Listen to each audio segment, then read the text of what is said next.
વડોદરાવાસીઓ થઈ જાવ તૈયાર, સતત ત્રીજા વર્ષે યોજાશે એલવીપી હેરિટેજ ગરબા મહોત્સવ। સંસ્કારી અને કલાનગરી વડોદરા શહેરમાં નવરાત્રી પર્વ સમગ્ર વિશ્વમાં જાણીતું છે, ત્યારે વડોદરાના ખૂબ જ જાણીતા લક્ષ્મી વિલાસ પેલેસ હેરિટેજ ગરબા 2024નું આયોજન કરવામાં આવ્યું છે। આમ તો છેલ્લા 5 વર્ષથી આ આયોજન થઈ રહ્યું છે, ત્યારે એલવીપી હેરિટેજ ગરબા મહોત્સવનું સતત ત્રીજા વર્ષે મોતીબાગ ખાતે આયોજન કરવામાં આવશે।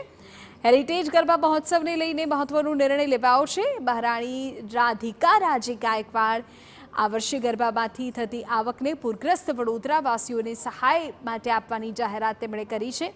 વિશ્વામિત્રીના પૂરમાં જે લોકો બેઘર થઈ ગયા તેને પગભર કરવા માટે આ એક મહત્વનો નિર્ણય કર્યો છે।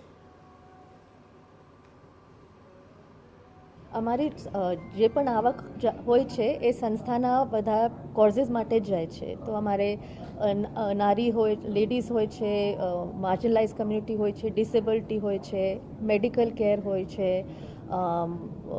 અને હવે આ જ અમારા કોઝિસ રહ્યા છે। હવે અમે ફ્લડ રિલીફ રાહતના પણ કોઝિસ આ વર્ષે ઉપાડશું।